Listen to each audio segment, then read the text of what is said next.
மனதி நாளைக்கான ப்ரிடிக்ஷன் பார்த்தலாம். விஜய் காவேரி 2 பேருமே சேர்ந்துருக்கிறது ரொம்பவே சந்தோஷமாக இருக்குது. கூடிய சீக்கிரம் காவேரிக்கு எல்லா ஞாபகமே வந்துடணும்னு நினைக்கிற வீக்கா ஃபேன்ஸ் கண்டிப்பாக நம்ம வீடியோக்கு லைக் பண்ணிக்கோங்க. காவேரி விஜய் 2 பேருமே கோயிலுக்கு போயிட்டு காவேரி வீட்டுக்கு வந்துடுவாங்க. வீட்டுக்குள்ளே வந்ததுமே, அம்மா நீ என்னம்மா நினச்சிட்ருக்க?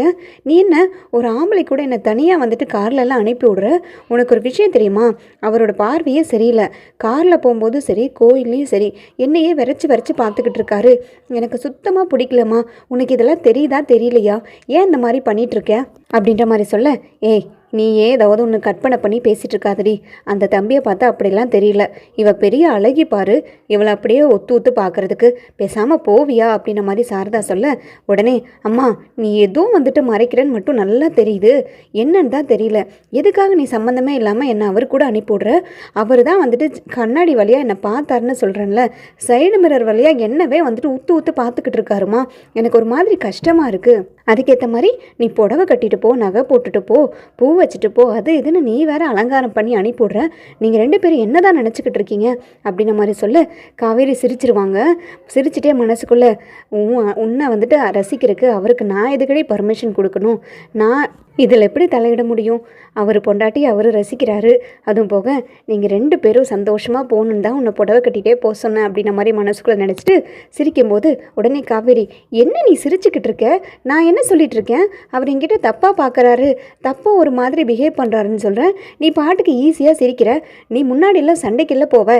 ஏதாவது பசங்க வந்து என்னை சும்மா பார்த்தாலும், சும்மா ஏதாவது சவுண்ட் விட்டாலும் அப்படி சண்டைக்கு போவ, அடிக்கவே போவ.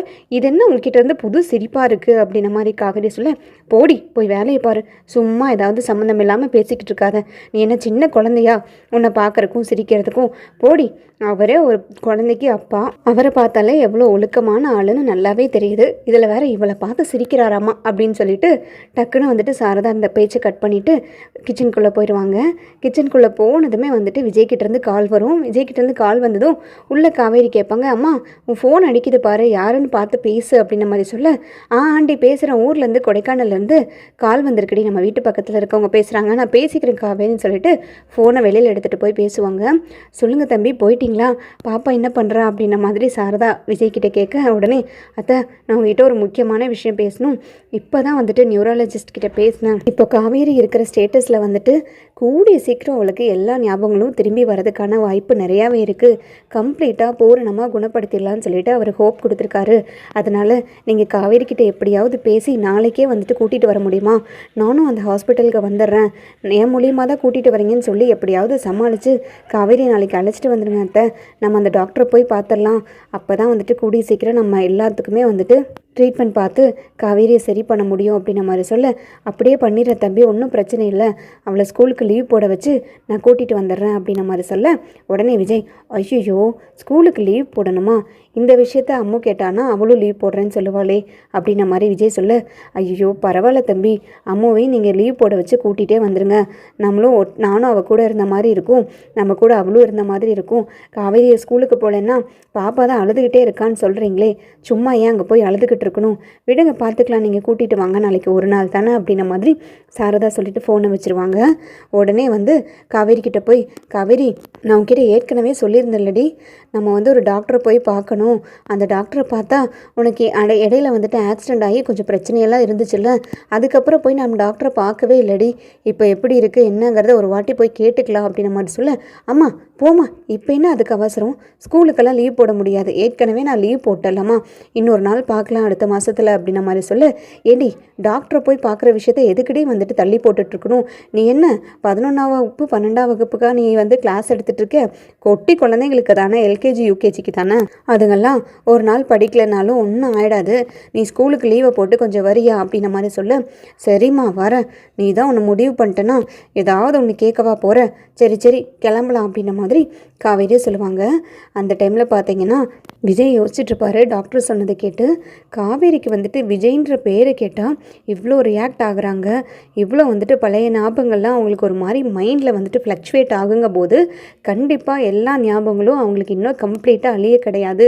ஸோ எல்லா ஞாபகத்தையும் வர வைக்கிறதுக்கான ட்ரீட்மெண்ட் நிறையாவே இருக்குது, ஒன்றும் பிரச்சனை இல்லை. நம்ம நல்லபடியாக வந்துட்டு காவேரியை வந்து க்யூர் பண்ணிடலான்னு சொன்னதுவே ரீகால் பண்ணி கேட்டுட்ருப்பாரு. எப்படியோ டாக்டர் சொன்ன மாதிரி அவர் வாயிலேருந்து வந்த மாதிரி காவேரிக்கு என் ஞாபகம்லாம் வந்து நாங்கள் 2 பேரும் பழைய மாதிரி சேர்ந்தோம்னா எனக்கு எனக்கு அதுவே போதும்.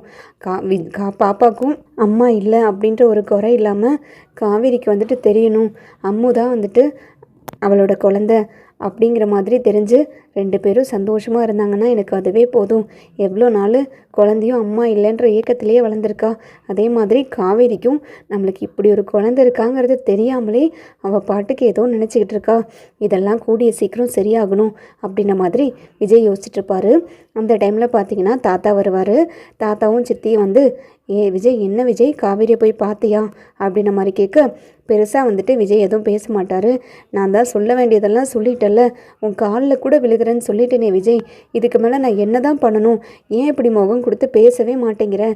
தயவுசெய்து நான் மன்னிச்சிரு விஜய், நான் வந்துட்டு காவேரி பற்றி தான் கேட்க வந்திருக்கேன் அப்படின்ன மாதிரி சொல்ல, எதுக்கு தாத்தா இப்போ காவேரியை பற்றி கேட்குறீங்க, என்ன விஷயம் அப்படின்ன மாதிரி விஜய் கேட்க, உடனே ராதா, என்ன விஜய் காவேரி வந்து நல்லா இருக்காளா நல்லா இல்லையான்னு கூட நாங்கள் தெரிஞ்சுக்க கூடாதா, அவளை பற்றி கேட்கக்கூட கூடாதா அப்படின்ன மாதிரி ராதா கேட்க, உடனே விஜய், ஏன் சித்தி இவ்வளோ வருஷம் காவேரி நல்லா இருந்தாலா நல்லா இல்லையான்னு கேட்டு தெரிஞ்சுட்டு தான் இருந்தீங்களா, இல்லை அவள் நல்லா இருக்கணும்னு தான் நீங்கள் நினச்சிங்களா? ஏன் சித்தி என்னையும் காவேரியும் பிரிக்கணும்னு நினச்சதெல்லாம் ஓகே, ஆனால் காவேரி நல்லாவே இருக்கக்கூடாது, காவேரி செத்தா கூட பரவாயில்லன்னு தானே நீங்கள் யோசிச்சிருக்கீங்க அப்படின்ன மாதிரி சொல்ல, ஐயோ விஜய் நாங்கள் அப்படிலாம் யோசிக்க கிடையாதுப்பா, காவேரி எங்கே இருந்தாலும் நல்லா இருக்கணும், அதே மாதிரி நீயும் எங்கே இருந்தாலும் நல்லா இருக்கணும், 2 பேரும் சேரலைனாலும் பரவாயில்ல, 2 பேரும் உயிரோட ஆரோக்கியமாக இருந்தால் போதும்னு தான் நாங்கள் நினச்சோம் அப்படின்ன மாதிரி சித்தி சொல்ல, உடனே விஜய் வந்துட்டு மூஞ்சியை கீழே போட்டுருவார். எதுவுமே அதுக்கு பதில் பேசவே மாட்டார். உடனே தாத்தா இருந்துட்டு, ஏன் விஜய் காவேரி நல்லா இருக்காளா, காவேரிக்கு பழைய ஞாபகங்கள்லாம் வரதுக்கு ஏதாவது வாய்ப்பு இருந்துச்சா, இல்லை ஏதாவது பழைய ஞாபகங்கள்லாம் வந்துச்சா, ஏதாவது கேள்விப்பட்டியா அப்படின்ன மாதிரி கேட்க, அவளுக்கு தான் பழைய ஞாபகம்லாம் வந்துருந்துச்சுன்னா என்றைக்கோ என்னை தேடி ஓடி வந்திருப்பாளே தாத்தா, நானும் இவ்வளோ வருஷம் வந்துட்டு காவேரி இல்லாமல் கஷ்டப்பட்டிருக்க வேண்டாம், அதே மாதிரி அம்மாவும் இத்தனை வருஷமும் அம்மா இல்லாமல் கஷ்டப்பட்டிருக்க வேண்டாம், அவளுக்கு எந்த ஞாபகமும் வரல தாத்தா அப்படின்ன மாதிரி சொல்லு. ஐயோ இப்படி ஆயிடுச்சே, இப்படி ஒரு கொடுமையெல்லாம் நிஜத்தில் நடக்குங்கிறது எனக்கு இப்போ தான் நான் பார்க்குறேன் அப்படின்ன மாதிரி சொல்ல, உடனே ஏன்பா ஏதாவது வாய்ப்பு இருக்கா அவளுக்கு ஞாபகம் வர்றதுக்கு, ஏதாவது அதை பற்றி அவங்க அம்மாட்ட விசாரிச்சியா அப்படின்ன மாதிரி சொல்ல, உடனே விஜய் சொல்லுவார், நிறையா தடவை விஜய்ன்ற பேரை கேட்டால் அவள் ஒரு மாதிரி அப்நார்மலாக ஃபீல் பண்ணியிருக்கா, அவளுக்கு மெமரிஸ் எல்லாம் ஏதோ வரதுக்கு ரீகால் பண்ணுறதுக்காக ட்ரை பண்ணியிருக்கா தாத்தா, விஜய்ன்ற பேரோ இல்லை வந்து என்னோடய முகத்தவே நிறையா தடவை வந்துட்டு கனவுல பார்த்தேன்லாம் சொல்லி சாரதா அத்தைகிட்ட சொல்லிட்டு இருந்திருக்கா. ஸோ அதெல்லாம் வச்சு நான் டாக்டர்கிட்ட வந்துட்டு பேசினேன். ஸோ அந்த நியூராலஜிஸ்ட் என்ன சொல்கிறாங்கன்னா, விஜய்ன்ற பேரை கேட்கும்போதே வந்துட்டு அந்த பேஷண்ட்டுக்கு அவ்வளோ ரியாக்ஷன் இருக்குது, அவங்களோட மெமரிஸ் வந்து ஃப்ளக்சுவேட் ஆகுதுன்னா 100க்கு 100% வந்துட்டு அவங்களுக்கு உங்கள் ஞாபகங்கள்லாம் வரதுக்கு நிறையாவே வாய்ப்பு இருக்குது, பழைய மெமரிஸ் எல்லாம் ஈஸியாக வந்துட்டு சரியான ட்ரீட்மெண்ட்டில் வந்துட்டு க்யூர் பண்ணிடலான்னு தான் சொல்லியிருக்காங்க. பார்க்கலாம், நாளைக்கு நியூராலஜிஸ்ட் கிட்ட வந்து காவேரியை கூட்டிகிட்டு போகலான் இருக்கேன் அப்படின்ன மாதிரி சொல்லு. இதுக்கு காவேரி சம்மதிச்சாலாப்பா, உன்னை எப்படி அவங்க வந்து டாக்டர்கிட்ட கூட்டிகிட்டு போகிறக்கு சம்மதிச்சாங்க அப்படின்ன மாதிரி ராதா கேட்க, உடனே இல்லை சித்தி காவேரியெல்லாம் எதுவும் சம்மதிக்கலை, சாரதா அத்தைகிட்ட தான் பேசியிருக்கேன், ஸோ அவங்க அம்மா தான் வந்துட்டு காவேரிகிட்ட சொல்லி புரிய வச்சு கூட்டிகிட்டு வருவாங்க போல இருக்குது, இன்னுமே வந்துட்டு நான் காவேரியை பொறுத்த வரைக்கும் நான் அவங்க ஸ்கூலில் படிக்கிற அம்மாவோட அப்பா அப்படின்ற ஸ்தானத்தில் தான் என்னை காவேரி வச்சு பார்க்குறா, அந்த ஒரு ரிலேஷன்ஷிப்பில் தான் நாங்கள் 2 பேரும் பேசிகிட்ருக்கோம், பட் நான் யாருன்னு தெரியல, அம்மு யாருன்ற ஐடியாவும் சுத்தமாக காவேரிக்கு கிடையாது, அந்த ஒரு ரிலேஷன்ஷிப்பில் தான் நான் போயிட்டு வந்துட்டுருக்கேன் அவங்க கூட பேசிட்டு அப்படின்ன மாதிரி சொல்ல, சரி விடு விஜய், கூடிய சீக்கிரம் நல்லபடியாக எல்லாமே சரியாயிடணும், காவேரிக்கு பழைய ஞாபகங்கள்லாம் வந்து எல்லாமே நல்லபடியாக க்யூர் ஆகி நீங்கள் 2 பேரும் சேர்ந்துடணும், திரும்பியும் காவேரி நம்ம வீட்டுக்கே வந்து நீங்கள் 2 பேரும் நல்லபடியாக குடும்பம் நடத்தணும் அப்படின்ன மாதிரி சொல்ல, பார்க்கலாம் கடவுள் வந்துட்டு என்ன எழுதியிருக்காரோ தெரியல, என் வாழ்க்கையில் தான் நான் ஆசைப்பட்ட எதுவுமே நடக்காதே, நடந்தாலும் அது நிலைக்காதே, கடவுள் என்ன வழி விடுறாரோ காலத்து பதில் சொல்கிறத படி என் லைஃப் வந்து மூவ் ஆன் பண்ண போகிறேன், எனக்கு இது வேணும் அது வேணும்லாம் நான் ஆசைப்பட போகிறதே இல்லை சித்தி அப்படின்ன மாதிரி சொல்லிட்டு விஜய் வந்து உள்ளே போயிடுவார். உடனே தாத்தா வந்து ஃபீல் பண்ணுவார், சே என் பேரனுக்கு மட்டும் ஏன் தான் இவ்வளோ கஷ்டம் வருதோ, கடவுளே எப்படியாவது காவேரிக்கு பழைய ஞாபகங்கள்லாம் வந்து அவங்க 2 பேரும் சேர்ந்துடணும், நான் கடைசி காலத்தில் கண் மூடுறதுக்குள்ளே அவங்க 2 பேரும் சந்தோஷமாக இருக்கிறத பார்த்துட்டு கண்ணை மூடணும், அதே மாதிரி என் பேத்திக்கு அம்மா இல்லாமல் வளர்ந்த கஷ்டம் என்னங்கிறது எனக்கும் தெரியும், நானும் எவ்வளவோ தடவை வந்துட்டு காவேரி கூட்டிகிட்டு வந்துடலாமான்றலாம் யோசிச்சிருக்கேன், இப்போ எப்படியோ கடவுளாக பார்த்து இவங்க 2 பேர்த்தையும் சேர்த்து வச்சிட்டாங்கன்னு சொல்லி தாத்தாவும் யோசிச்சுட்ருப்பாங்க. அடுத்தது பார்த்திங்கன்னா காவேரி போய் சாரதா கிட்ட, ஏம்மா எனக்கு பசுபதின்னு யாரையாவது தெரியுமா? அப்பாவோட ஃப்ரெண்டு தானப்பா பசுபதி. அவர் நம்ம கொடைக்கானலில் தானே இருக்காரு அப்படின்ன மாதிரி சொல்ல, உடனே சாரதாக்கு அப்படியே நடுங்கிரும்.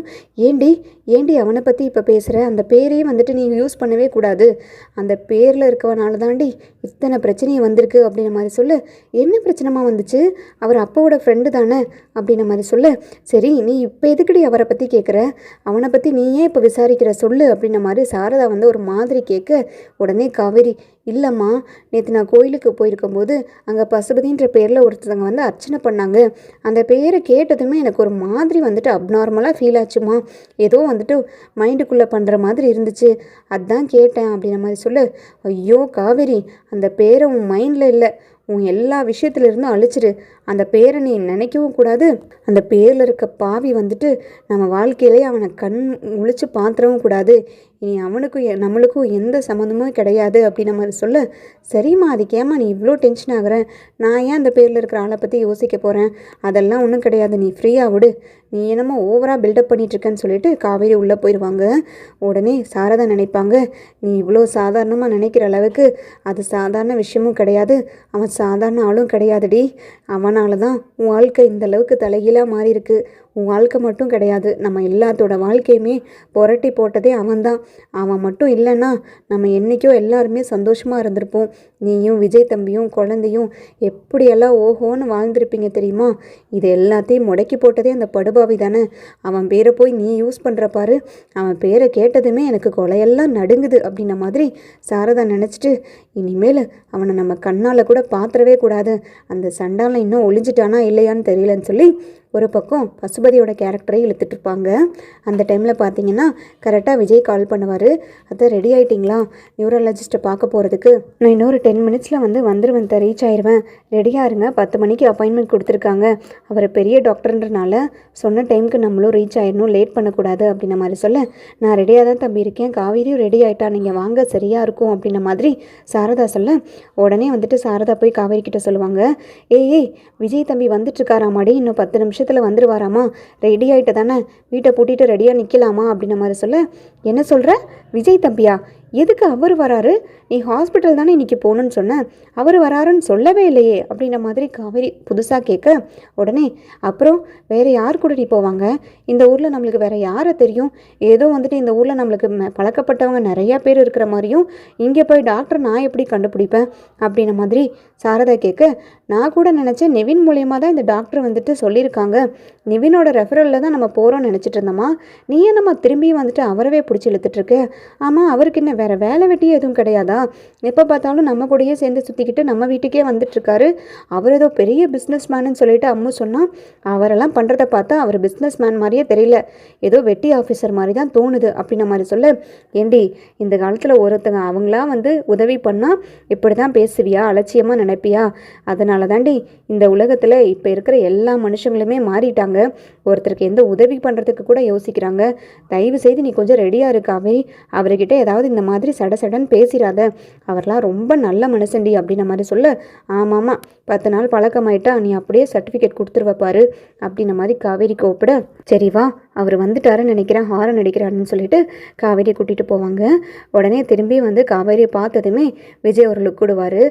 பத்தியா அவர் என்னை எப்படி பார்க்குறாரு பாரு, இப்போவாது உனக்கு புரியுதா இல்லையா அப்படின்ன மாதிரி சொல்ல, லூஸு வாடி உள்ள காரில் உட்காரு, முதல்ல எதையாவது ஒன்று நினச்சி உளறிக்கிட்டு இருக்காத அப்படின்ன மாதிரி சாரதா சிரிச்சுக்கிட்டே கண்டுக்காத மாதிரி காவேரியை கூட்டிகிட்டு காருக்குள்ளே ஏறிடுவாங்க.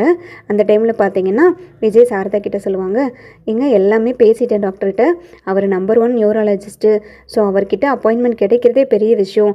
அவர் ட்ரீட்மெண்ட் பண்ணார்னா எப்பேற்பட்ட பேஷண்ட்டாக இருந்தாலும் குணப்படுத்திடுவார், அதனால் எதுவுமே பிரச்சனை கிடையாது, நீங்கள் எதுக்குமே வரி பண்ணாதீங்க அப்படின்ன மாதிரி சொல்ல, உடனே காவேரி, ஹலோ சார், எனக்கு எந்த பிரச்சனையும் கிடையாது, I am alright completely, just ஒரு ஃபாலோ அப், நான் ஒரு கன்சல்டேஷனுக்காக தானே நம்ம போகிறோம், இதில் குணப்படுத்துறதுக்கு என்ன இருக்குது அப்படின்ன மாதிரி காவேரி ரொம்ப கேஷுவலாக கேட்க, இல்லைங்க அதவே தான் நானும் சொல்கிறேன், அந்த டாக்டரை பற்றி சொன்னேன், பட் உங்களுக்கு எந்த பிரச்சனையும் இல்லைங்கிறது எனக்கும் தெரியும், நீங்கள் கம்ப்ளீட்டாக ஆல்ரைட்டாக தானே இருக்கீங்க, உங்களை பார்த்தாலே எனக்கு நல்லா தெரியுது, பட் நான் அந்த டாக்டரோட பெருமையை தான் சொன்னேன், நீங்கள் எதுவும் தப்பாக நினச்சிக்காதீங்க அப்படின்ன மாதிரி விஜய் சமாளிக்க, உடனே சாரதா, எல்லாம் நல்லபடியாக நடந்தால் எனக்கு அதுவே போதும் தம்பி, இவளுக்கு ஒரு சந்தோஷமான வாழ்க்கை அமைந்துச்சுன்னா அதை விட எனக்கு வேறு என்ன இருக்குது சொல்லுங்கள், என் பிள்ளைங்க எல்லாமே நல்லபடியாக செட்டில் ஆகிட்டாங்க. இவ ஒருத்தி தான் இப்படி இருக்கான்னு சொல்லி யோசிச்சுக்கிட்டு இருந்தேன். ஆனால் எல்லாம் நல்லபடியாக கைகூடி வரும்னு நான் நினைக்கிறேன். அந்த கடவுள் தான் காப்பாற்றணும். இதுக்கு மேலே அந்த கடவுள் எந்த விதத்தில் நம்மளை சோதிச்சாலும் எங்ககிட்ட தெம்பே இல்லை தம்பி, வேறு வழியே கிடையாது அப்படின்ற மாதிரி சொல்ல, எதுவுமே இல்லைங்க, நீங்கள் பாசிட்டிவாக நினைங்க, எல்லாமே நல்லபடியாக சரியாயிரும், எல்லாமே இனி நீங்கள் நினைக்கிற மாதிரி தான் நடக்கும் அப்படின்ற மாதிரி சொல்ல, உடனே காவேரியும் வந்துட்டு சிரிப்பாங்க. சூப்பர் பாஸ், நீங்கள் ரொம்ப பாசிட்டிவாக பேசுகிறீங்க அப்படின்ற மாதிரி காவேரி பழைய லாங்குவேஜில் பேச, என்ன சொன்னீங்க பாஸா அப்படின்ன மாதிரி விஜய் கேட்க, சாரி சார், நான் ஏதோ ஒரு ஃப்ளோவில் சொல்லிட்டேன், ரொம்ப தேங்க்யூ சார், நீங்கள் ரொம்ப பாசிட்டிவாக பேசுகிறீங்கன்னு சொல்லிட்டு அப்போவே பேச்சை மாற்றிடுவாங்க. பட் அதை கேட்டதுமே விஜய்க்கு பழைய ஞாபகம் வந்துட்டு காவேரியை பார்த்து சிரிப்பாங்க.